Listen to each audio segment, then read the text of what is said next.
Hello and welcome to a powerful interactive market analytics one-stop shop for the housing industry. This tool has been created to empower real estate professionals to understand and explain their local market beyond the typical wide-angle view. Let's start with the basics. The Area tab is located in the upper left corner. This is where you can define up to 4 geographies at the same time, but let's start with just one. The tool initially displays the default area, but you can either scroll down through the available list of sub-areas. City, county, and zip codes are a few common options. Or you can type an area in the box provided. Variables are located below areas. The tool defaults to all for each variable option, but the tool was also built for diving deeper. The chart below the variables adjusts in real time. Below the chart are the housing metrics. They are the primary descriptors for what makes a market tick. Only one metric can be selected at any time. If a metric has 2 different types of computations, like median and average, you can toggle between them. Now that we have chosen an area, some variables, and a metric, let's define our time frame and time calculation, which is either monthly or 12 months of activity rolled into each data point. Depending on your version of the tool, you may have more options. The chart now shows all of the parameters we have chosen. Right below the chart's x-axis, your chosen area and filters are displayed. Data labels are visible when you select a point on the chart. To the right of the chart, you can quickly see the most recent value and year-over-year change for the criteria selected. The chart can expand, which hides this area. For charts, the y-axis is based on the metric selected, and the x-axis is time of year.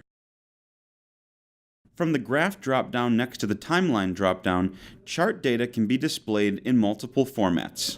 For bar charts only, the maximum allowable number of years for historical comparison is 3.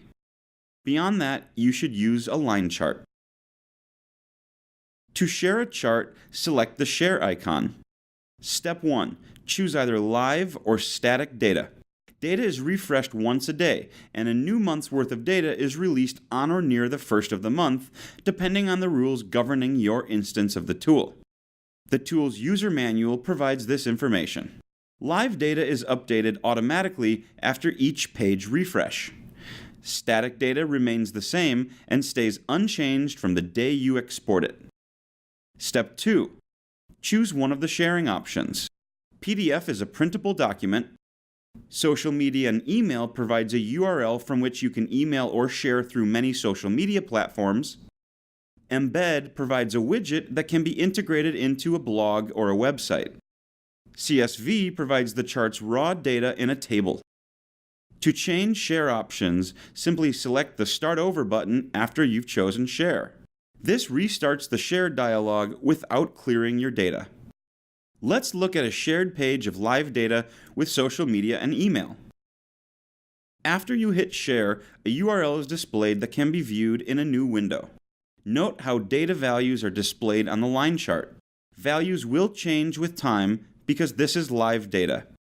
The information supplied in your profile is displayed at the top along with the provider of the service.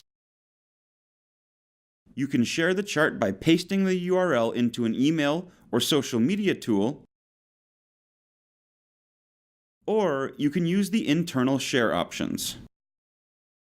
From this chart, it is also possible to view and share a PDF, PNG image, or raw data table. We've covered the basics, so let's add a second area tab, which will have its own color theme throughout the tool.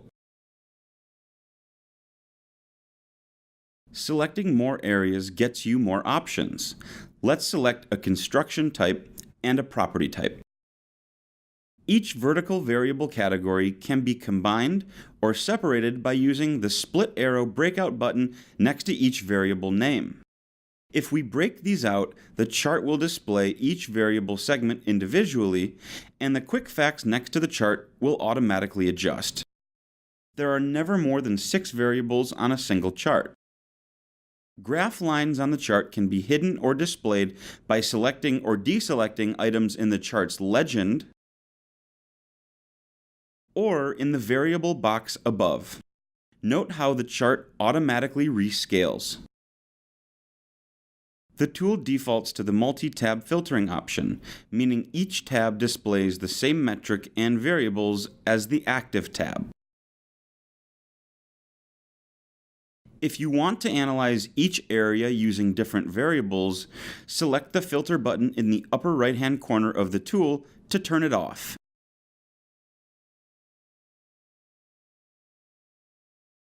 Some variables have automatically calculated ranges. However, customization is an option.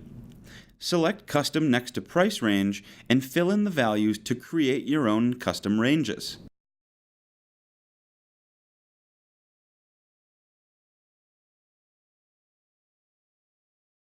Be sure to check back periodically as new features are made available. And remember to check the user manual and the FAQs if you get stuck on anything. That about covers it. Happy researching!